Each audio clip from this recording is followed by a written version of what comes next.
म्हणजे 2-3 ट्रक सामान होतं त्यांनी एवढ्या चोऱ्या केल्या. तो लय मोठा चोर आहे म्हणले आणि बरेच वर्ष शोधत होते त्याला. आणि सगळ्यांची मुलं पाच गणीला डॉन बॉस्को शाळेत शिकायला होती. सगळं पोलीस स्टेशन भरलं होतं.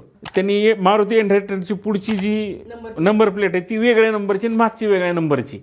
आणि ती गाडी पंक्चर झाल्यानंतर त्यांनी एका गॅरेजवर नेली.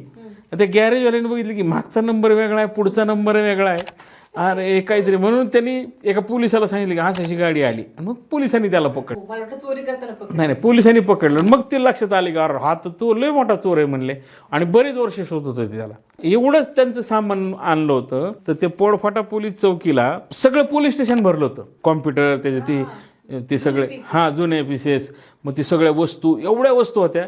म्हणजे 2-3 ट्रक सामान होतं त्यांनी एवढ्या चोऱ्या केल्या त्यांनी. आणि त्यांनी एक सिस्टीम ठेवली होती की आपण जर आयुष्यात आज ना उद्या पकडले जाऊ म्हणून ते आलेल्या रकमेतनं काही पैसे ते बँकेत ठेवायचे. आणि सगळ्यांची मुलं पाच गणीला डॉन बॉस्को शाळेत शिकायला होती. त्या शाळेत शिकायला होती. माझ्या मते अजूनही त्या लोकांना सोनं मिळालं नाही. त्याचं कारण असं असतं की ज्या एखाद्या महिलेचं ज्यावेळेस सोनं चोरीलं जातं तर त्याचं डिझाईन, त्याचं मेकिंग ते असतं ना की माझं मंगळसूत्र आहे, त्याचं ह्या सोनाराकडनं बनवून घेतलेलं आहे एवढ्या ग्रॅमचं, ते राहतच नव्हतं ना. त्याचं डायरेक्ट वितळ बिस्किट व्हायचं ना. त्यामुळे ते आहे ते सोनं त्याला देतच येत नव्हतं. कमी 50-1 किलो सोनं असेल हे सगळ्या गोष्टीचं असेल. म्हणजे तो सातारा जिल्ह्यातला होता. त्याचं नावही मला माहिती चांगलं, पण ते कॅमेऱ्यासमोर सांगणं बरोबर नाही.